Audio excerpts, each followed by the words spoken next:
অকাম আছে হাত দেওয়া হয়, যত অকাম না আছে যেগুলা ভালো কাম হাত দেওয়া হয়। এই হাত দিয়া বাম হাতে থাকবে ব্যালট, ডান হাতে থাকবে সিল, 3 দিকে সালা, একদিকে গেট, একদিক দিয়ে ঢুকবেন, এমনভাবে এমন জায়গায় মারবেন সিল, হয় শান্তি হবে না অশান্তি হবে। হাত ছাড়া কিছু আছে? তাহলে হাতের কত, ওই জন্য আল্লাহ বলছেন হাত ঠিক দুনিয়া ঠিক। আল্লাহু আকবার। এখন করোনা হচ্ছে দেশত, ঢাকার থেকে বলে দিতে স্বাস্থ্য বিজ্ঞানী 20 সেকেন্ড হাত ধো। উই কি কোনোদিন ধুয়ে দেখেছে যে সাবান দিয়ে হাত ধুলে কত সেকেন্ড লাগে? আমি নিজে দেখেছি ঘড়ি ধরে 2.5 মিনিট লাগেছে সাবান দিয়ে হাত পরিষ্কার করে ভালো করে ধুতে। আর করছে 20 সেকেন্ড, উনি কোয়ার কথা তাই করছে। দেখা বাংলাদেশের টেলিভিশনে আজান বাজায় না, ওটি যে কয়জন আজান বানায়, যে লম্পট কয়টা ঢাকাত আছে, এ যে কয়জন আজান বাজায় এরা জীবনে নামাজ পড়ে না, ওরা খালি ফিল্ম বাজায়। বাংলাদেশের মানুষ শুনে থাক কি রে স্টুডিও মুসলমান, কথা কন স্টুডিও মুসলমান, কিন্তু ওটা যারা চালায় তারা ইমানদার নয়। কি কথা কন না? তাহলে আপনি হাত ভালো করার জন্য 1500 বছর পর সাবান দিয়ে ধুতে বললো স্বাস্থ্য বিজ্ঞানী, কিন্তু 1500 বছর আগে আমার আপনার রসুল বললেন 5 ওয়াক্ত নামাজ কায়েম করতে গিয়া 5 বার ওযু করবে, কমপক্ষে 3 বার করে ধুতে হয়। 3 বার করে ধোয়ার পর প্রতিদিন 15 বার ধোয়া লাগে হাত। 15 বার হাত ধুয়ে যে হাত ভালো হলো না, ওই নামাজও পরে টেবিলের তল দিয়ে ঘুষ খায়। কথা কয় না বারে? হ্যাঁ, নামাজও পড়িচ্ছে, 15 বার অজু করে ধুচ্ছে হাত, তারপরে বিটিক সম্পত্তি না দিয়ে ব্যাটাক দিচ্ছে, অন্যের জিনিস চুরি করতেছে। এইরকম মানুষ বাংলাদেশে আছে না নাই? আল্লাহ বলছেন বান্দা, যে হাত অজু করে ভালো হলো না, সেই হাত ভালো করার আইন আছে আমার কাছে। আল্লাহু আকবার। সে আইনটা কোরআনে আছে, আছে না নাই? আল্লাহ রাব্বুল আলামিন বলেছেন ওয়াসারিকু ওয়াসারিকাতু ফাক্তাউ আইদিয়াহুমা, চোর আর চুন্নি যদি ধরা পড়ে 5টা গ্যারান্টির পর আল্লাহ বলেছেন খাদ্য, বস্ত্র, চিকিৎসা, শিক্ষা, বাসস্থান, এই 5টা মৌলিক চাহিদা কোরআনুল কারিমে আল্লাহ তাআলা বলে দিয়েছেন। ও দুনিয়ার শাসকেরা, ও দুনিয়ার প্রধানমন্ত্রীরা, ও দুনিয়ার আইনমন্ত্রীরা, ও দুনিয়ার শাসকেরা, তোমরা যদি দুনিয়ার মানুষের হাত ভালো করতে চাও, চুরি বন্ধ করতে চাও, অন্যায় বন্ধ করতে চাও, তাহলে আমি আল্লাহ বলে দিচ্ছি হাত কাটার আইন তোমরা কায়েম করো। যে হাত অজু করে ভালো হলো না, এই হাত ভালো করার আল্লাহ বুদ্ধি দিতেছে, তুমি এই হাতটা কাটার আইন পাশ করো, তাহলে কাটার ভয়ে অন্যায় করবে না। হ্যাঁ, ওই আইন কি এমনি হচ্ছে? তাহলে এই আইনটা যদি দেশে কায়েম হতো, গরু চুরি তো দূরের কথা, মসজিদে স্যান্ডেল চুরি হতো না। কি ভাই কথা কন? হ্যাঁ, আপনার কোনদিন শুনছেন থানার ওসির স্যান্ডেল চুরি হতা? কথা কন এবারে। কোন পুলিশের হুন্ডা চুরি হতা? কেন হয় না? ওর কে পাহারা দেয়। হ্যাঁ, আপনি ওঠেন কে? দান আপনি দান, কোন ওঠা বসা চলবে না, আপনাকে শোনা লাগবে এটি। কি কথা কন না? যারা এখনো নামাজ আদায় করেন না তারকে ওয়াজ শোনা লাগবে। যে হাত অজু করে ভালো হলো না, সেই হাত কাটার আইন দিয়ে ভালো করতে হবে। এই কথা কেউ করছে না, খালি সিবিটের বক্তৃতা দেয়া।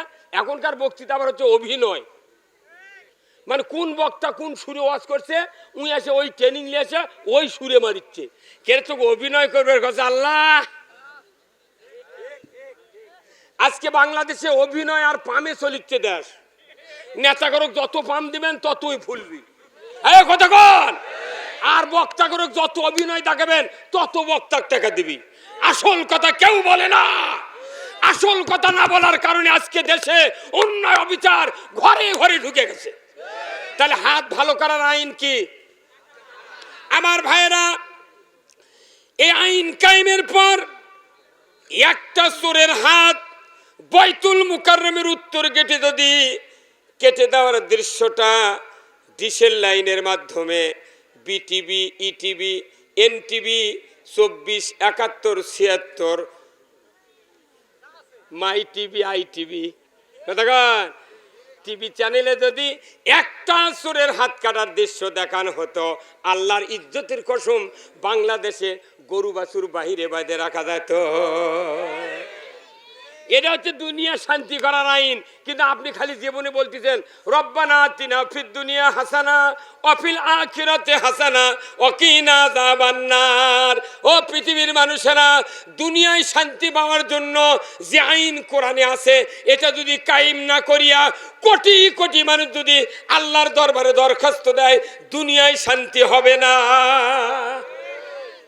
আমরা কায়েম করা বাদ দেয়া খালি দোয়া করছি, আল্লাহ তুই দুনিয়ার শান্তি দে। কথা বল না?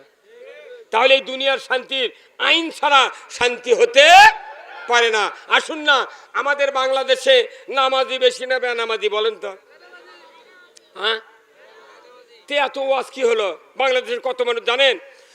বাংলাদেশে 5,12,000 মসজিদ আছে। মসজিদের ইমাম 5,12,000, মুয়াজ্জিন 5,12,000। ইমাম মুয়াজ্জিন কিরে আবার স্ত্রী আছে, আছে না? কোন কোন ইমামের দুটো করে বউ আছে, আছে না? এই বাংলাদেশে 52 লাখ তবলিগ জামাতের লোক আছে, 52 লক্ষ। এদের বউ আছে একজন করে। ধরো তবলিগের লোক তো বেশি বিয়ে করে না, এরা ঠান্ডা মানুষ। একজন করে যদি বউ থাকে, এরাই 1,04,00,000। কতক্ষণ? বাংলাদেশে বক্তা আছে 50,000। এই বক্তাকে আবার স্ত্রী আছে। কোন কোন বক্তার 4টা পরিমাণ বউ আছে। ও এমনও বক্তা বাংলাদেশ আছে যেটি যায় সেটি লিখা করে। হ্যাঁ, কথা কর। এরপরে বাংলাদেশে পীর আছে, 1 লক্ষ পীর আছে বাংলাদেশে। এই পীর 3 কোটি জাকির লিয়া সারা বাংলাদেশে তরিকা চালাচ্ছে। কতক্ষণ টাকা? আচ্ছা, তারপরে এই বাংলাদেশে 25,11,974 জন হাজিয়ার হাজারনি আছে।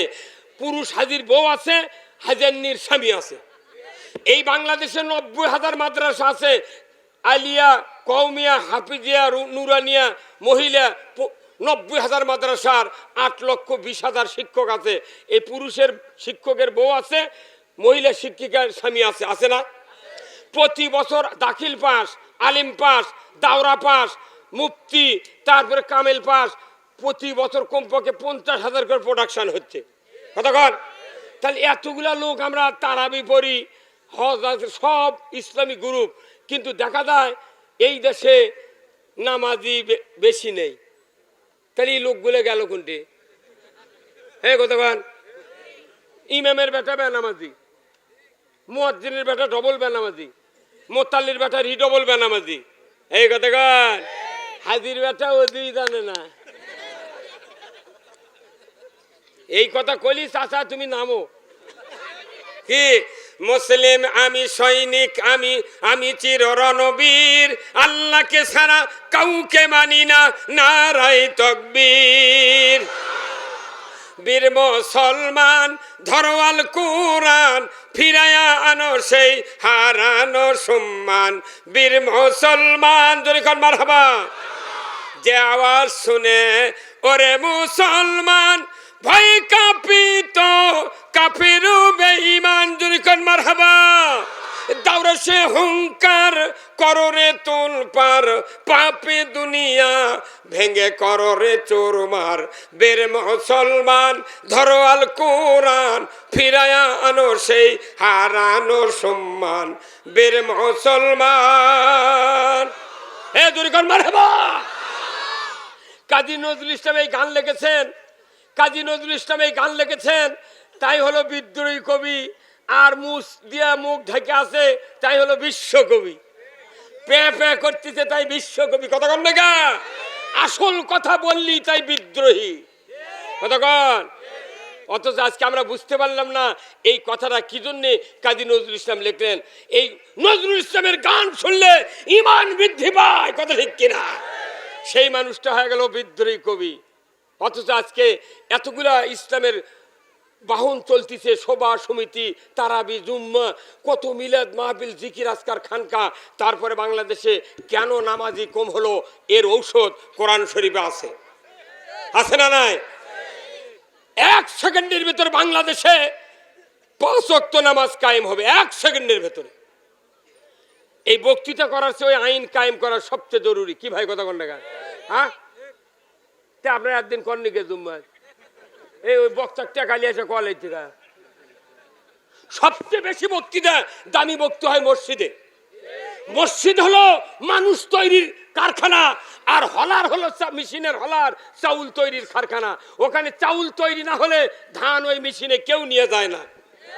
আর আমার দেশের মসজিদগুলোতে আসল কথা হয় না, টুপাস করে ঢোকে, জিন্দিগিতে থিরি তোটে না।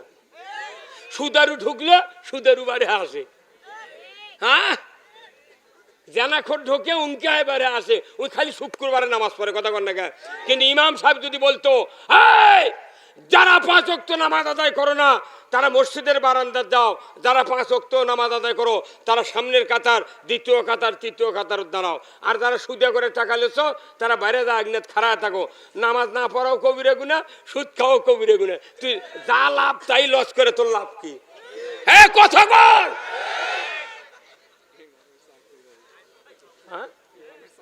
চাকরি চলে যাক, আপনার মতো লোক চাকরি না থাকলে কারো মূল্যের ক্ষতি নেই। এই কথা কন না কে? ইমামের চাকরি কেন যাবে? কারণ ইমাম মসজিদের কমিটি আল্লাহ তাআলা লাউহে মাহফুজ থেকে নাজিল করে দিয়েছেন। কে কে মসজিদের কমিটি থাকতে পারবে, ধরে বল ঠিক কিনা? আমার আল্লাহ কোরআনে বলছেন, ইমাম সাহেবরা দিলের কান্দে শুনুন। কোরআন শরীফে সূরা তওবার 18 নম্বর আয়াতে আল্লাহ বলছেন, ইন্নামা ইয়ামুরু মাসাজিদাল্লাহ মান আমানা বিল্লাহ ওয়াল ইয়াউমিল আখির ওয়া আকামাস সালাতা ওয়া আতাজ যাকাতা ওয়া লাম ইয়াখশা ইল্লাল্লাহ। আমার আল্লাহ বলেছেন 5টি গুণ যাদের থাকবে তারা মসজিদের কমিটির ভিতরে থাকতে পারবে। 1 নম্বর আল্লাহর উপর ঈমান, 2 নম্বর আখিরাতের প্রতি ঈমান। তারা নামাজ কায়েম করবে, যাকাত আদায় করবে, আর আল্লাহ ছাড়া কাউকে ভয় করবে না। এই লোকগুলো কমিটির থাকবি, কিন্তু গায়ের দেশের যারা পাক্কা বেনামাজি ধনী দেখে, অবস্থাশালী দেখে ওকে ওই কমিটির থোতে তুই থাকবা, তোর বাপ ভেউ দিয়ে গেছে, তুই আজীবন থাক।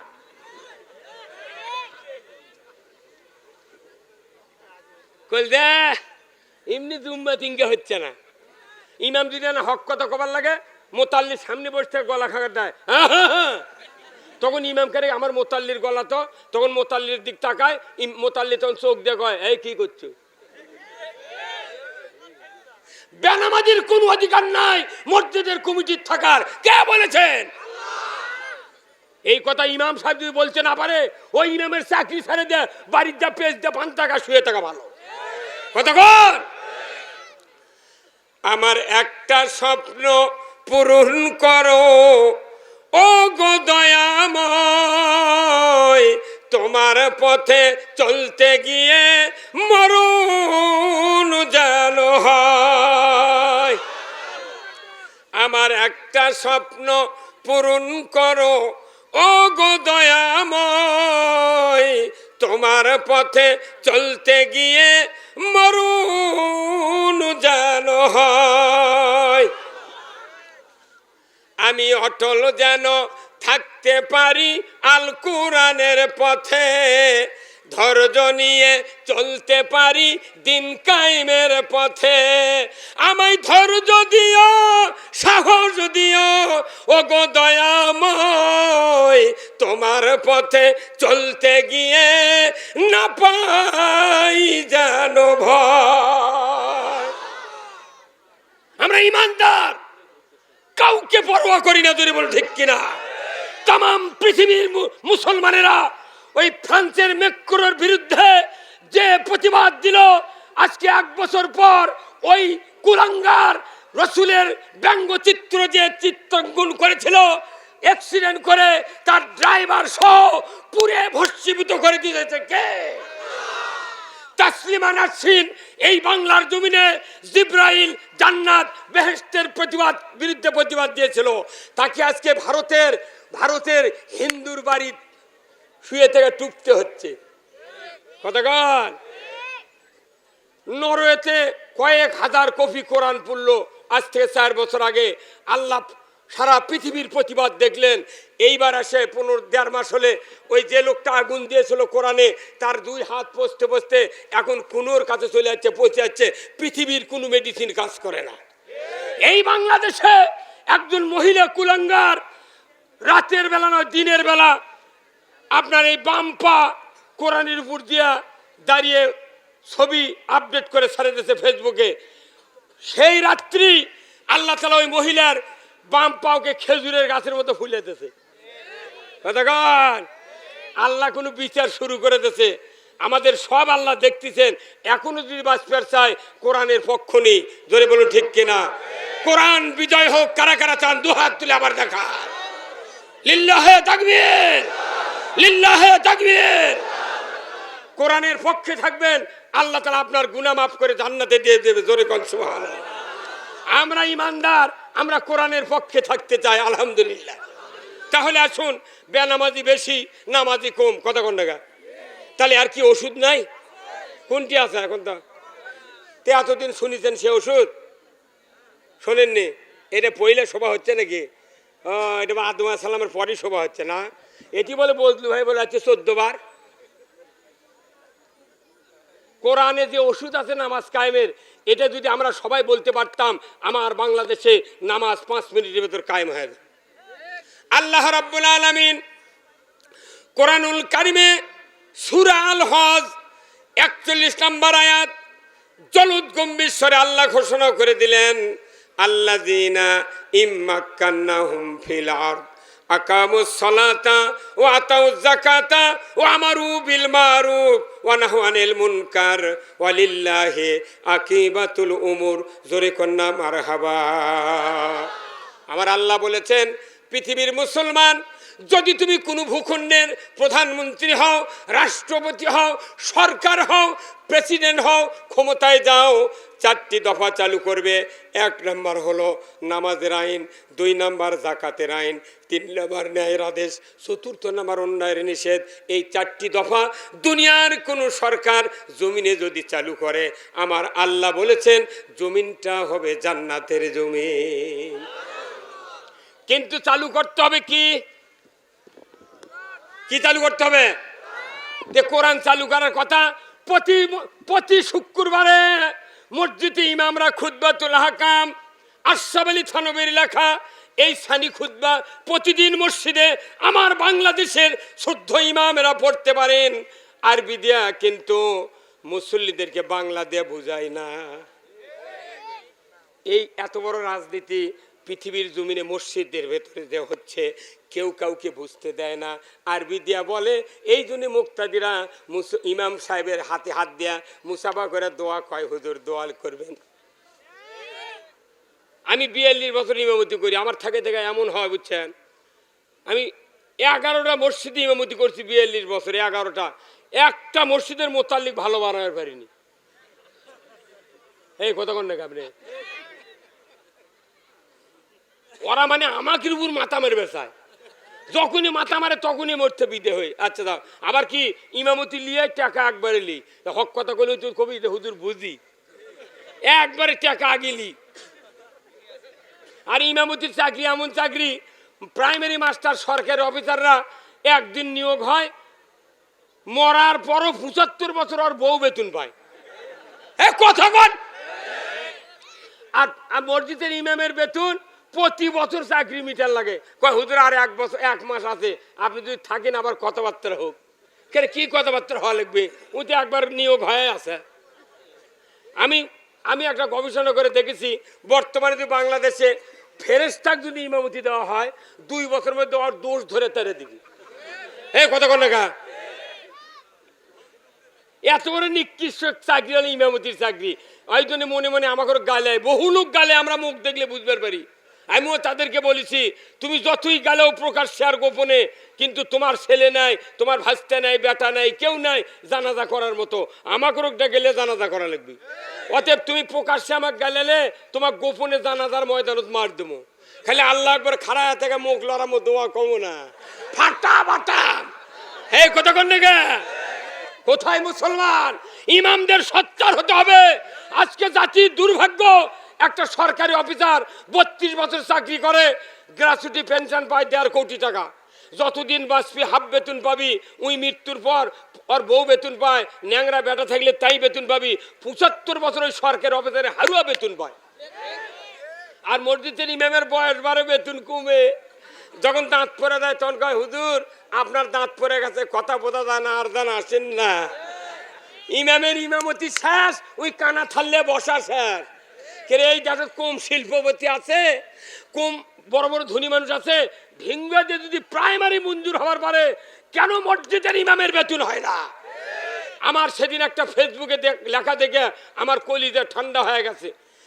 ডাক্তার দীপুমণি শিক্ষামন্ত্রীর নাম শুনছেন? এই বেচারাকে আল্লাহ দীর্ঘজীবী করুক, কোন আমিন। একবার তো প্রথম মন্ত্রী হয়ে উনি বলেছেন জোহরের আজান যখন হয় প্রাইমারি হাই স্কুল কলেজে নামাজ বাধ্যতামূলক পড়বেন, যদি না পড়েন তাহলে খবর আছে। তারপরে বলছেন স্কুল চলাকালীন কোনো ধূমপান করা যাবে না। হ্যাঁ বলেছে কিনা? এই লোকটা আবার সেদিন ফেসবুকে স্ট্যাটাস দিয়েছে যে মুক্তাদিদের জীবন, মুক্তাদিদের ভাগ্য ভালো, ইমাম মসজিদের মুক্তাদিদের ভাগ্য ভালো যে ইমামেরা মুক্তাদির ভাই চুরি করে না। হে কথাকার, তখন আমি শ্বাসে পড়ে দেখি যে এই ইমামরা এত কষ্ট করে চলে, তাও যারা মুক্তাদির বাড়ি চুরি করে না, বাঁচে গেছে এরা। এই কথা বুঝতে পারেননি? তাহলে ইমামরা এত কষ্ট করে চলিছে বা চলে, এটা ডাক্তার দীপুমণি বুঝতে পারছে, আর আমাদের দেশের কেউ বুঝতে পারেনি। করছে যে ইমাম সাহেবের এক জামা, এক পাঞ্জাবি পায়জামা, ওটা স্ত্রী ধুয়ে দেয়, লিল দিয়ে ফাইন করে দৈনিক ডলে ডলে দেয়, আর কমিটিরা কয় ইমামের মতো অবস্থা ভালো রে, তাদের ইনকা সেলবি কে, আর তোর শোকেস ওয়ার্ড্রোবের মধ্যে কয়টা শার্ট টাঙিয়ে থুস। হ্যাঁ কতক্ষণ ইমামদেরকে আল্লাহ রসুল বলছেন, আল্লাহ রসুল বলছেন আল উলামা ওয়ারাসাতুল আম্বিয়া, আলিমগুন নবীর ওয়ারিস। জাতির ভিতরে যেরকম একটা ডাক্তার চিকিৎসার জন্য যথেষ্ট, জাতির ইমানের চিকিৎসার জন্য একজন একজন আলিমই যথেষ্ট। যদি বলুন ঠিক কিনা?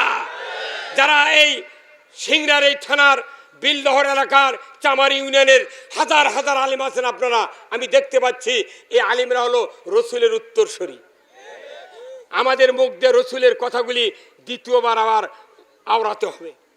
রসুল যা বলেছেন আমাদের কথা এক হয়ে তাই বের করতে হবে। বলুন ঠিক কিনা? তাহলে আসুন, আল্লাহ নবী বলছেন নামাজ কায়েম করতে হবে। আল্লাহ এই হুকুমটা কিভাবে কায়েম হবে? আল্লাহ কোরআনে বলছেন সূরা হজের 41 নম্বর আয়াতে, যারা রাষ্ট্র ক্ষমতা পাবে তাদেরকে নামাজ কায়েম করতে হবে। ধরে কোন সুবহানাল্লাহ। আমার ভাইয়েরা, সরকার যদি নামাজ কায়েমের আইন পাশ করে, সরকার হেলমেটের আইন পাশ করে, মাস্ক দিতে হবে নাকে মুখে, এটার আইন পাশ করে, তাহলে নামাজের আইন কি পাশ করা সম্ভব নয়? কি সরকার যদি আজকে 5টার সময় মাননীয় প্রধানমন্ত্রী যদি আইনমন্ত্রীকে বলে দিতেন, এই আনিসুল হক আপনি বলেন তো আজ থেকে বাংলাদেশে 10 থেকে বৃদ্ধ সুস্থ পর্যন্ত 5 ওয়াক্ত নামাজ আদায় করতে হবে, যে ব্যক্তি 1 ওয়াক্ত নামাজ কাজা করবে ফেতরা পরিমাণ 70 টাকা জরিমানা, 1 ওয়াক্তের জন্য 2.5 ঘন্টা হাজত। কি ভাই, ইমাম সাহেব মুয়াজ্জিন সাহেব অন্য কোনো নেতাকে দায়িত্ব দেওয়া হবে না। ইমাম সাহেব মুয়াজ্জিন সাহেবকে দায়িত্ব দেওয়া হলো আপনারা আগামীকাল 8টার মধ্যে বেনামাজির তালিকা থানার দিয়ে দেবেন। কি সরকার জানে চেয়ারম্যান মেম্বারকে দায়িত্ব দেওয়া হয়, ওরকে যারা ভোট দিয়েছে ওরকে নাম দিবে না, দিবি নামাজি লোকের নাম। এই কথা কন না। এখন এই আইন যদি পাশ হতো, বেনামাজির বাবা, বেনামাজির স্ত্রী, বেনামাজিরা বলতো এ বাবা কাল প্রধানমন্ত্রী আইন দিয়েছে, তুমি যদি নামাজ না পড়ো তোমার 70 টাকা জরিমানা, বেতের দিয়া 420 টাকা, আর হলো 2.5 ঘন্টা করে হাজত, 15 ঘন্টা ডেলি হাজত খাটা লাগবে 24 ঘন্টার মধ্যে। তো শোনো, কাল আইন পাশ করছে, তুমি কি জরিমানা আর হাজত খাটতে রাজি আছো? তাহলে শুয়ে থাকো, আর যদি তা না থাকো তাহলে ওযু করে মুয়াজ্জিনক ডাকেলে জুম্মত যাও। এক একটা গ্রামে 200 জন, 250 জন, 70 জন বেনামাজি খালি গিজ গিজ করছে। এরা যা সব 4টার সময় মুয়াজ্জিনের বাড়ি ঘেরাও করে বলবে, এই মুয়াজ্জিন হলেন। মুয়াজ্জিন বলবে কি ব্যাপার এত লোক কি কোন? বলে হুজুর আজান দেবেন না। তখন বলবে আমি তো মোবাইলে অ্যালার্ম দিয়ে থই, মোবাইলে আমাকে ডেলি ডাকে, তোমরা আজ কি ব্যাপার? ব্যাপার কি?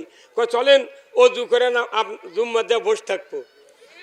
আর জানে মুয়াজ্জিনের দায়িত্ব দিছে, সেদিন মুয়াজ্জিনক ডাকে গেলে আমার নাম আর থানা হবে না। কইল যে আল্লাহ আইনের মাধ্যমে নামাজ কায়েম করে কথা, আর হাত ধরে পাও ধরে অনুরোধ বিল মুনকার অনুরোধ বিল মারুফ করার জন্য পৃথিবীতে কোরআন আসে নাই। জোরে বলুন ঠিক কিনা? তাহলে নামাজ কায়েম করতে গেলে আইন যদি কায়েম হয়ে যায় 5 মিনিটে বাংলাদেশে নামাজ কায়েম হয়ে যাবে। জোরে বলুন ঠিক কিনা? এই যে আমরা যে বক্তব্যগুলো দিচ্ছি, এই বক্তব্যগুলো হলো পটি পটি, এটা পটি পটি দিয়ে জীবনে কাম হবে না। একটা লোক আমার এই কি ওর নাম কি, ভাইয়ের নাম কি, আব্দুল জলিল নাকি, কে আব্দুল জলিল ভাই আছেন কো? আব্দুল জলিল ভাই উনি মনে করেন একটা সাইকেল কিনতে 60 টাকা দেয় কিংবা 400 টাকা কিংবা 2000 টাকা দেয়, একটা সাইকেল কিনে 12 বছর চালাচ্ছেন। পেছনের চাকা 11টা পটি দিয়েছে, লিক হতে হতে 11টা পটি, পরে আবার লিক হচ্ছে 12টা পটি হবে। এখন মেকারের কাছে যা, মেকার পাম্প করে পানির মধ্যে পুরো টিউব ডুবাছে, 12 খান্তি থেকে লিক বাড়াছে, ওগুলো পটি মিস করছে, আর আরেকটা নতুন লিক হবে। তাহলে কয়টা লিক হলো? মেকার এখন বলতেছে ভাই আপনাকে একটা অনুরোধ করি, কি আপনার এই প্রতিটা লিক 10 টাকা করে হলে 120 টাকা, আপনি আর 10টা টাকা দেন, নতুন একটা রেলসন ইন্ডিয়ান টিউব এনে লাগিয়ে দিই, 2 বছর আপনি চালাবেন। তখন এই মেকার আমার জলিল ভাই বলতেছে খবরদার, তোমার বেশি হাদায়াত করা লাগবে না, আমার এই টিউবের সাথে আমার মন মগজ মিশে গেছে, 12 বছর হলে চালায়, টিউবের পটি দিতে দিতে পটির টিউব হয় তাও ভালো কথা। এখন মেকার কি করবি, সারিয়ে দিচ্ছে 120 টাকা পাশে, ওই সাইকেল নিয়ে চলে গেছে শ্বশুরের বাড়ির, যা দেওয়ালের সাথে হালান দিয়ে থুয়ে ভাত খায় না, ঘুমাচ্ছে। 34 দিন রোদ লেগে সাইকেলের চাকা আর একটা লিক বাড়াছে। তখন ওই সাইকেল নিয়ে বাড়িতে আসছে, শ্বশুর করছে আব্বা আমার সাইকেলের চাকার পাম্প নাই, এনা পাম্পার দেন তো। শ্বশুর তখন যা বলতেছে রাস্তা নাই, সাইকেল নাই, তোমাকে পাম্পার কোথার থেকে দেবো? তখন ওই সাইকেল আবার কিছু দূর পেলে নিয়ে আসে, ওই সাইকেল নিতে ভ্যানত করে তুলে 20 টাকা ভাড়া, ওই মেকারের কাছে ওই ওই কালকের মেকারের কাছে যায়, করছে ভাই আবার সাইকেল ভ্যানত কে, করছে ভাই লিক হচ্ছে, পেলে আনা যায় না দেখে তুলে নিয়েছি, কয় টাকা ভাড়া? 20 টাকা। তখন মেকার করছে ভাই কাল তো দিলে 120, আজ আবার 20 টাকা ভাড়া, কত হলো? আবার একটা লিক হতে তাহলে 150, তোমার লস হলো না? করছে আবার ওই কথা, এই পটি দিয়ে চালামো, তা সাইকেলের টিউব বদলাবো না, তে পটির খরচ বেশি, কথা কন না গা। তে আমাদের দেশে এই যে আইন কায়েম করা বাদ দিয়ে কুয়াকাটার হাফিজুর আলে 2.5 লাখ হেলিকপ্টার, এই কতক্ষণ, বদরুল রশিদ আলে 45,000, যুক্তিবালি আলে 20,000, খালেক শরীয়তপুর আলে 70,000, তোফাজ্জল আসলে ভৈরবের তোফাজ্জল মারা গেছে 1 লাখ। এলে পটি, এগুলো পটি। আমরা যা বলতেছি নামাজ পড়বেন পটি, সুদ খাবেন না পটি, মহিলার বল খেলা দেখবেন না পটি, এলে পটি দিয়ে খাওয়া বাঁধেনি, পটির খাওয়া বাঁধেনি, ভোট দিতে হবে। ধরে বল ঠিক কিনা? এই যে আপনাদের এখানে ভোট আছে, আমি শুনলাম কয়েকজন প্রার্থী দাঁড়াচ্ছে, আল্লাহু আকবার। এই বাংলাদেশে একটা ভেড়ার খাসি 10,000 টাকা দাম, একটা বকরির খাসি 15,000, একটা ষাঁড় 1 লক্ষ টাকা, কথা ঠিক কিনা? ষাঁড়ের গোস্ত 550 টাকা কেজি, খাসির গোস্ত 700 টাকা কেজি, ভেড়ার গোস্ত 300 টাকা কেজি। আর মানুষের এত দাম, আশরাফুল মখলুকাত, মানুষের এই বডির 1 কেজি গোস্তের দাম 60 লক্ষ টাকা। সেই আশরাফুল মখলুকাত ভোটের দিনে হাফ কেজি জিলেপি দিয়ে 4 বার বিক্রি হয়। ইনক্লোজার মধ্যে ঢুকে আছে, তাও চেয়ারম্যান কয় ভাই এখনো কালি ভরায়নি, আরো হাফ কেজি খামো। হ্যাঁ কথাকার, যে দেশের ইমানদাররা আসল দিনের ভোট টাকা প্রয়োগ করে দেয়, এই দেশে শান্তি হতে পারে না। আমাদের আসল কাজ হলো বাড়িতে পান্তা খাবো, ভাত খাবো, ভোট সেন্টারে যাবো, নির্বিঘ্নে ভোট দেবো, এদেশের শান্তি কায়েম হবে। নতুন টিউব ওই সংসদ থেকে বেরিয়ে আসবে, ঠিক কিনা?